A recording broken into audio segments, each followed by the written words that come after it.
ಕೋಲ್ಕತ್ತಾದ ವೈದ್ಯ ವಿದ್ಯಾರ್ಥಿನಿಯ ಮೇಲೆ ಅತ್ಯಾಚಾರ ಹಾಗೂ ಕೊಲೆ ಖಂಡಿಸಿ ಭಾರತೀಯ ವೈದ್ಯಕೀಯ ಸಂಘ ಕರೆ ನೀಡಿದ್ದ ಮುಷ್ಕರಕ್ಕೆ ದಾವಣಗೆರೆ ಜಿಲ್ಲೆಯ ಜಗಳೂರು ತಾಲೂಕಿನಲ್ಲೂ ವೈದ್ಯರು ಬೆಂಬಲ ವ್ಯಕ್ತಪಡಿಸಿದರು.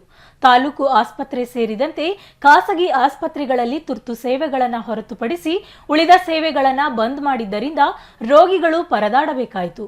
ಶನಿವಾರ ಬೆಳಗ್ಗೆ 6 ಗಂಟೆಯಿಂದ ಭಾನುವಾರ ಬೆಳಗ್ಗೆ 6 ಗಂಟೆಯವರೆಗೆ ವೈದ್ಯರು ಸೇವೆ ಸ್ಥಗಿತಗೊಳಿಸಿ ಬಂದ್ಗೆ ಬೆಂಬಲ ನೀಡಿದರು.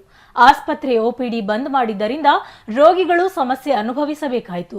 ತುರ್ತು ಸೇವೆಗಳನ್ನು ಹೊರತುಪಡಿಸಿದರೆ ಉಳಿದ ಸೇವೆಗಳನ್ನು ಬಂದ್ ಮಾಡಿದ್ದರಿಂದ ಆಸ್ಪತ್ರೆಗೆ ಬಂದ ರೋಗಿಗಳು ಚಿಕಿತ್ಸೆ ಸಿಗದೆ ಪರದಾಡಿದರು.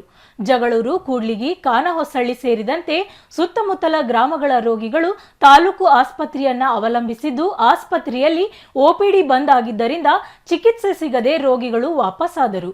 ಆಸ್ಪತ್ರೆ ಮುಂಭಾಗದಲ್ಲಿ ಪ್ರತಿಭಟನೆ ನಡೆಸಿದ ವೈದ್ಯರು ಮತ್ತು ಸಿಬ್ಬಂದಿಗಳು ವೈದ್ಯ ವಿದ್ಯಾರ್ಥಿನಿ ಮೇಲೆ ನಡೆದ ಘಟನೆಯನ್ನ ಖಂಡಿಸಿದರಲ್ಲದೆ ಅತ್ಯಾಚಾರಿಗಳನ್ನ ಗಲ್ಲಿಗೇರಿಸಬೇಕೆಂದು ಆಗ್ರಹಿಸಿದರು.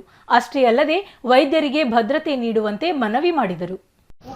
ಪ್ರತಿಭಟನೆ ಮಾಡಬೇಕಂತ ಎಲ್ಲ ಹಾಕೊಂಡಿದ್ವಿ. ನಿಮ್ಮೆಲ್ಲರ ಸಹಕಾರ ಬೇಕು. ಮತ್ತೆ ಸಾರ್ವಜನಿಕರಿಂದ ಮತ್ತೆ ಪೊಲೀಸರಿಂದ ಮತ್ತೆ ಪತ್ರಿಕಾ ಇಂಥ ಒಂದು ಈ ಕಲ್ಕತ್ತಾದಲ್ಲಿ ಆದಂಥ ಒಬ್ಬ ಕಿರಿಯ ವೈದ್ಯ, ಅವರು ಎದೆರೋಗ ತಜ್ಞರು PG ಮಾಡ್ತಕ್ಕಂಥ ಒಂದು ವಿದ್ಯಾರ್ಥಿನಿ, ಅವರಿಗೆ ರೆಸ್ಟ್ ಮಾಡ್ತಕ್ಕಂಥ ಸಮಯದಲ್ಲಿ ಸಮಾಜಘಾತಕರು ಒಳಗೆ ನುಗ್ಗಿ ಅವಳನ್ನು ಅತ್ಯಾಚಾರ ಮಾಡಿದ್ದಲ್ದೇ ಅಮಾನುಷವಾಗಿ ಕೊಲೆಯನ್ನು ಮಾಡಿದರು. ಈ ಕೊಲೆಯನ್ನು ದೇಶಾದ್ಯಂತ ಇವತ್ತು ಖಂಡಿಸ್ತಾ ಇದ್ದೀವಿ. ನಾವು ಖಂಡಿಸ್ತಾ ಇದ್ದೀವಿ, ಸಾರ್ವಜನಿಕರು ಖಂಡಿಸ್ತಾ ಇದ್ದಾರೆ, ಎಲ್ಲರೂ ಖಂಡಿಸ್ತಾ ಇದ್ದಾರೆ. ಈ ವಿಷಯ ಎಲ್ಲರಿಗೂ ಗೊತ್ತಾಗಲಿ, ಸಾರ್ವಜನಿಕವಾಗಿ ಇದು ಎಲ್ಲರ ಗಮನಕ್ಕೆ ಬರಲಿ. ಬಂದಾದಮೇಲೆ ಬರೀ ಇಷ್ಟಕ್ಕೆ ಮುಗಿಲಿಲ್ಲ. ಅದು ಯಾರು ಆ ಅಪರಾಧವನ್ನು ಎಸಗಿದ್ದಾರೆ ಇದುವರೆಗೂ ಕೂಡ ಅವ್ರಿಗೆ ಯಾವುದೇ ಒಂದು ಆ ಕಾನೂನು ಕ್ರಮವನ್ನು ಒಂದು ಅಂತಿಮ ಘಟ್ಟಕ್ಕೆ ತಂದಿಲ್ಲ.